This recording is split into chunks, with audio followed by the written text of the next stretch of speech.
do tamanho do tombo? Isso mesmo. A gente chama do mecanismo do trauma. Então, a velocidade é um dos fatores mais importantes. Então, no caso, né, do movimento durante o trauma, o que é que acontece? Então, de um modo geral, há um chacoalhão. O crânio fica parado e o cérebro movimenta. E há um contato do cérebro com o osso. Então, uma das principais coisas quando a gente fala do mecanismo do trauma é o que aconteceu?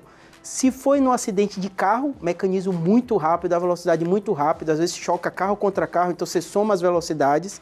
Quando é uma queda, como é o caso do Gugu, onde bateu, como bateu, e no caso dele e outros, é estranho às vezes o fato de não ter nada para proteger. Então, às vezes a pessoa tem uma primeira pancada que deixa ela inconsciente e depois bate direto. E onde bateu?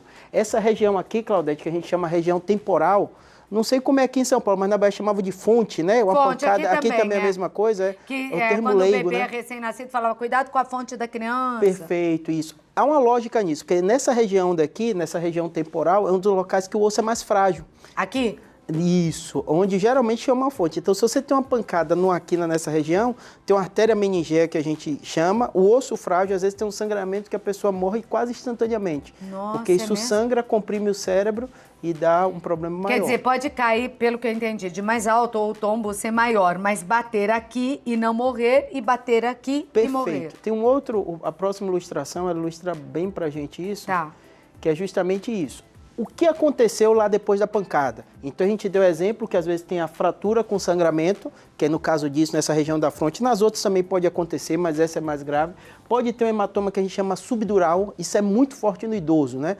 Eu sei que seu público grande tem muito pessoas da terceira idade, né? Tem, sim. E hoje em dia as pessoas estão vivendo mais, o coração, a medicina evoluiu muito e às vezes a pessoa tem uma idade mais avançada, o cérebro atrofia naturalmente e às vezes ele escorrega num tapetinho, uma coisa simples. É muito comum no idoso a gente ter hematoma subdural. Quer dizer, você diz o cérebro também diminui de tamanho? Diminui, tem uma que é isso, doutora? cerebral, Até o cérebro atrofia? Costumo... Então, quer dizer, ele fica meio solto na cachola? É isso mesmo, há uma distância maior entre o crânio, porque o crânio não diminui, e o cérebro. Então você tem muitas coisas que a gente chama de veia-ponte, que liga o cérebro à meninge, e com esse impacto, às vezes mínimo no idoso, a gente vê esses hematomas subdurais. E o idoso Nossa, tem um então detalhe. É bom o idoso não ficar balançando muito a cabecinha não, né? Mas principalmente pancada, mas às vezes eles não contam. Às vezes moram sozinhos, mas querem independência e não contam. Às vezes tem uma pancada e a família chega no pronto-socorro sem saber que teve um trauma, e quando você faz a tomografia, tá lá o hematoma. E o doutor Júlio falou, e é verdade, tapetinho. Você tem que abolir tapetinho da tua casa, você tem que colocar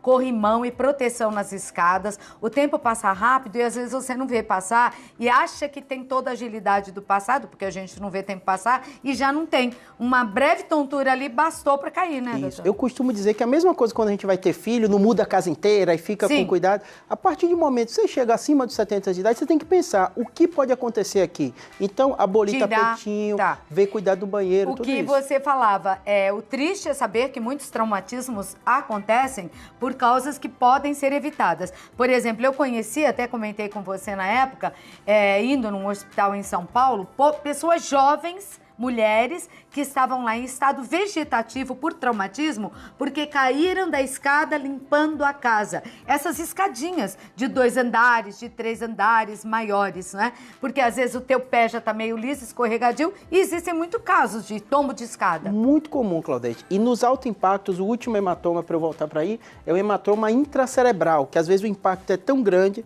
tanto nessa região frontal como temporal, tem umas ranhuras no cérebro e às vezes isso causa um sangramento. Então, são essas principais localizações. Então, pode vir. Agora, doutor,